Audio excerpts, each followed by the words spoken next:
Hello and good morning. Here is another time Shariyama from SFR from the Guild TLS. I'm here with a basic beginner guide for Mesmer in World vs. World. Through this guide we will go through traits, skills, your usage of your skills, your job in fights, and what you should do in World vs. World when you begin with this class. So we are beginning with the guide as a Mirage. This time we are going for some damage. In this gear we will find the Eagle rune together with Power, Precision and Ferocity Berserker gear, and some stats will be Power, Precision, Ferocity and Vitality Marauder gear. The less you know about Mesmer, the better it is. You go for some damage, you can also add some toughness at the end if you want, but I wouldn't recommend it. Like, if you go for some Marauder and some Berserker, you should be fine with all your invades and all the stuff that you have, plus you have a support in your group. You will play with impact and force, or you can also play with force and energy. I would recommend force and energy in your great sword, and you can play then with sword and focus on your off weapon set. On your off weapon set you will go for energy and bloodlust. I would recommend energy and bloodlust because you will always have that for stacking, so you switch to your off weapon for stacking and then go back to your main damage where you get some more damage needed on it. So let's go back. Well, my Azura doesn't look that good. I hope that's not offending you. So we are playing with Greatsword, Sword Focus. You can also play with Sword Shield, the more defensive version, but the Focus is more recommended since the commander wants you to pull. So I would go for the Focus there more than the Shield. The Shield is the more defensive option when you have problems staying alive. Then let's go through the traits really quick. Traits are Domination, Domination with Empowered Illusion, with Egotism, and with Imaged Burden. You go with Dueling, with Phantasm Fury, with Fencer's Finesse, and with Deceptive Evasion. And then you're playing with Mirage, with Self-Deception, with Reformed Mirage Miro as a Desert Distortion, and you will go for Infinite Horizon. When you gain Mirage Cloak, your illusions also gain it. If you really want at the end, a situational trait would be for more dueling, would be that instead of dueling you can go for illusion. And illusion you could play with Mind Wreck, you can play it with Phantasm Haste, and you can play it with Malicious Sorcery. But dueling is way better in this term, so I would go for dueling. Then let's go through the utility skills really quick. You're going for the Signet of Ether. Every time you're going for an illusion, you will also get healed from it. Plus, heal yourself and reduce the recharge of Phantasm skills when you activate it. So you will get, every time you go for an illusion, 350 health, plus a 5k health if you activate the skill, plus a 50% cooldown reduction on the Phantasm skills. One of my favorite skills as a commander, you go for Illusion of Life. Illusion of Life to give an illusion of life at the target location, allowing them to get up from down state and keep fighting. Fully revives allies if they kill a foe. So basically, your people going down in combat and your commander has no merciful intervention anymore to rest them, or they are in a massive bump. Mesmer can go for Illusion of Life on these people, resing then on 1200 range and 240 circle. You can res 3 people up for 15 seconds for combat. If these people kill someone, they will get rallied, or you can also give them barriers and heals and they will then not die at the end. Very, very strong skill. It is a must to go as a Mesmer, and every commander will love you for that. And it's also good to call that skill on voice, that the commander knows illusion goes down, to not waste 1 million cooldowns on everything. Then we have Mimic. The next utility skill you use has a significant reduced recharge, and Mimic's recharge is increased by original recharge of the affected skill. So basically a skill that gives you the chance to use one of your utilities 2 times, and then this skill goes on a massive cooldown. So you should think about what you're going for. For example, Illusion of Life, you can cast it 2 times then at the end, so you can rescue 6 people in a fight. Something could be useful in the end if you want. Then we have Veil. Veil is one of the options a commander in publics normally uses when you want to engage and you don't want to let the enemy see the movement, since stealth blasting in public groups, let's say it's more than a disaster. So 2 second stealth, if you trade it, you can even go for a second more. But 2 seconds should be fine. You can even go for 4 seconds stealth if you go for a double veil with your Mimic. This skill will be used, and it's good if you a commander called for it. If you say it and you drop it in front of his feet and say veil, so the commander knows you are there, you will be there, the veil is there, and he can push in there without any problem. Because sometimes in the heat of a battle or something, the commander cannot see it, is waiting for a veil, you're putting it down, but you're not saying something, and then you are basically the person that gets blamed at the end. A Mesmer is a class you need to talk with people. Like, your communication is key goal, since you are a support and a damage dealer at the same time, and you want to be utility support, so you have to help the commander with voice calls, what you're doing and what you're about, and your cooldowns. Then we are using Yond, since we are on our Mirage here instead of Chrono, since Chrono is not good anymore in my opinion. And the core Mesmer, my people don't play it, my people play Mirage. So you shadow step to someone, you give them confusion, you remove conditions, and well, you can blink. It's pretty cool, right? Best skill to use in this term. The other utility skills on this place are not that much reliable for you, so just use the Yond. You can shadow step on it. I just clicked it now with the mouse. I clicked on it, sorry. Use it. It has a 30 seconds recharge. You can leap forward. You can get out of trashy situations with it. So pretty massive if you're failing a movement, for example. Here you can see you can shadow step somewhere. So you basically blink out of a situation. So we talked through the traits really quick. Here, Dueling, Domination and Mirage. And we talked through our utility skills. Now let's go for the shatter skills really quick. You guys know that everything you're doing is spawning a mimic of you. And these shatter skills are working with your mimic. So you can go up for all the illusions here. And every time you shatter, an illusion is getting absorbed. So with F1, you shatter and you get the Vigor, for example. And the more clones you have, the more damage you do. Then you have Confusion on your F2.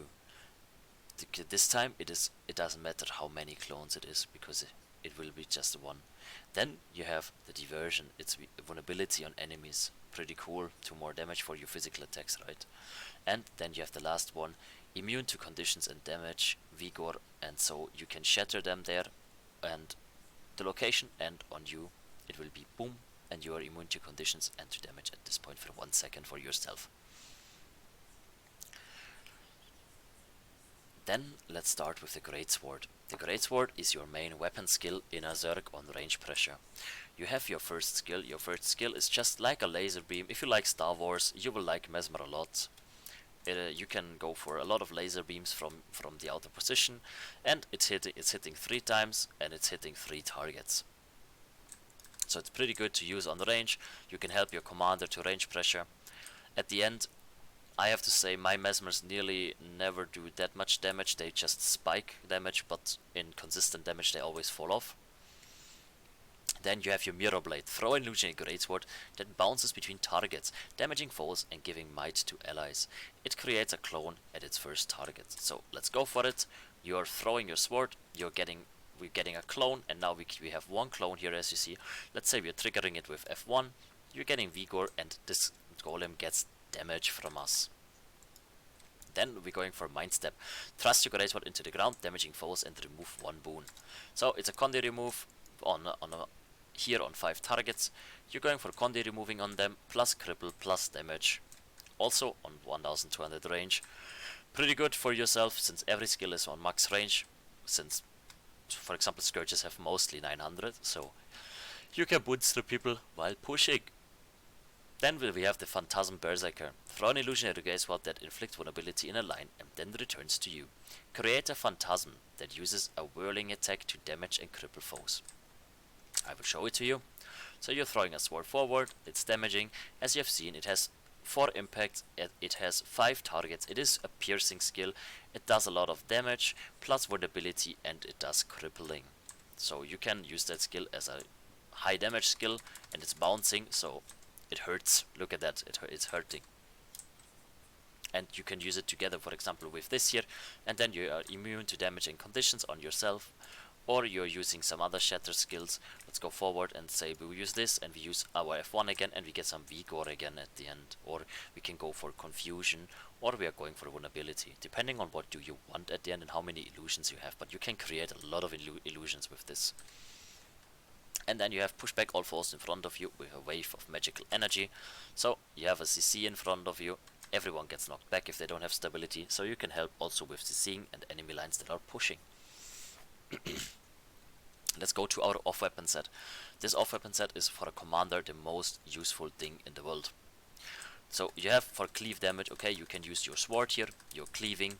You can cleave everything here with your sword, so you can take stuff. That's why you go for this stacking sigil on the off-weapon set. Then you have your strike your foes, plus it is an invade for all the attacks for 1 second, so you're not taking any damage for 1 second. You're invading basically everything what the enemies are throwing at you. Right timed, you can get out of a lot of trouble with this skill. Also, you deal a lot of damage, as you have seen. Then summon an illusion that leaps at your target, crippling them. After the initial leap, the clone will execute a mind/sword chain. So let's test it, putting it forward. So we're putting it in, and now we are going there too, and we can jump there now. So we are on our location where our thing was, so we can blink basically forward in this turn. Let's do it again. We're going forward with it, and then my thing is there, and I need 9 seconds now to do it again. So let's say we are using our shatter now, so all of them having confusion now. Every time they use a skill, they get damaged. Then the commander's favorite skill. You go for a line in front, you put it together, and everyone gets pulled. So you put it on a wall, for example, you put it in front, you put it on a bomb where a commander wants to pull, you're pulling the people there, and you will be loved for it, because Mesmer pulls are insane. It takes a bit of training with the pulls, but you will get into it, and then you can pull for the commander. Same thing here, call it please.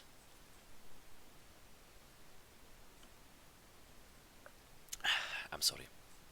Then after you're pulling, you can damage people there a lot. For example, you're pulling them, you're swapping back to your greatsword, and then you're bombing on this pulled people together with all the others. You can go for a very quick burst there. Deals a lot of damage. Especially when they're getting pulled, they can't do anything. And if there is a guardian getting pulled or something, they have to get a lot of their boons and a lot of their cooldowns up to get out of this. So let's go back, and then we have our 5th skill, create a phantasm that throws axes at nearby targets and creates a defensive bubble protecting itself and allies from projectiles. So let's throw it. So we have here one, so if you stand in this range, you're also not getting hit by projectiles for a short duration. And then the illusion is going forward, and you can use them for vulnerability, for example, and I used it now for vulnerability, 20 stacks, and also for some confusion, and then you can hit them again really hard. Okay, then basically you can go back to your sword and just DPS the people using your shatter skills, using everything about that. And when a commander wants, or you're pushing, you're switching back to your off weapon set, you're going for pulls, then you throw the things forward, blink into them, put some more damage there, pull the people together and deal damage in a melee thing what a commander wants to do, while you can go back and DPS the people again. I can sadly show you no illusion here at the moment, but what I can show you is a veil. So if you want to go for a veil, you put the veil, for example, you see this is a line, I'm putting the veil down, people want to run through the veil now, they're getting stealthed. What people don't know is, for example, you can run more than one time through a veil, so for example you can go forward and backward through a veil, and you will get stealth again. So some people are doing that, some commanders want that to do. The illusion is a skill, look, it is just like the circle, you can help, for example, on the golems there, you're dropping your illusion there now, and all these people would get revived at the end. Then you saw your yawn, we just jump forward on our enemies, basically you can jump at them, you can chase them down, you can go for attacks on them. And then as a 3rd skill we have our Mimic. With Mimic we are getting a recovery on it, so we can use this skill the 2nd time. In some situations there is some skills you can also use, it is something, it's okay, but you don't need to use sometimes. For example, mass invisibility is a good skill you can use. You can also go for some time warp if you don't want to go for yawn. And you can also go, let me check where it is really quick. You can go for a portal if you play a guild group.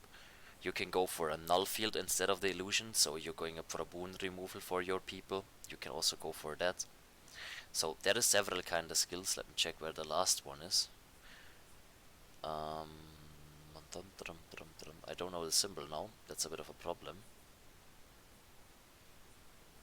Let me check that really quick. That's all wells. Veil, portal entry, feedback. Yeah, here it is, feedback. Create a dome around your foes and reflect projectiles. You can also go for that. So you can swap the illusion also for like this 4 skills for null field, for feedback, for portal entry. So you can go also for that skills if you really want, but I recommend this skill set for your Mesmer, your gameplay in Zergs. A Mesmer is a utility support, so you're pretty squishy, means you're a damage dealer at the end in this term, because you're not a support at the moment with this build. Since the Chrono is dead, it's better in my opinion, since you have a Tempest and a Scrapper supporting together with a Guardian, you can go for damage. Your job is it in the beginning of a fight to help with utilities like Veil or Illusion at the engage, and then just dealing damage, helping with boon removal, with pulling people from walls or damaging people from top of their something or a bomb. For example, the commander is calling now for a range spike, so we are switching our weapon. Commander calls for the range spike, we are going for a pull forward, then we are pulling them together, and our commander is now going for it, and they are pulling all together and bombing, and then we are just switching back our weapons, going to help the commander with all the damage that we are putting in front, and we are bombing on the pulled people. Can be pretty strong on this point. As a damage dealer in this term, you have to find out your own damage rotation a bit more, and what do you want to use and what you can use. Since you have a lot of invades and a lot of damage blocker and a lot of skills you can use to help yourself with shadow steps and everything, you can also go a bit more offensive, but you should try to do the maximum damage out of everyone after you used your utility skills for the Zerg. At the end, if you want to be egoistic too, you can also swap the utility skills to more offensive variations, but every commander you will join will ask for Veil and Illusion if it is a proper commander, so try to use that properly and get used to it, to use it and call it on voice. That is the most important thing. Mesmers are normally neither on voice, not playing with the skill, or failing it a lot. So being a good Mesmer is rare, and being a good Mesmer will be, you will find a lot of people loving having you in a Zerg. I will go for a more advanced guide, also for a healing Mesmer guide. When the time is there, I have to learn a bit about Mesmer now, since I just play the damage Mesmer. If you guys like the basic guide for a Mesmer, if I could help you out with it, just hit the follow button, look at our stream, come and ask some questions.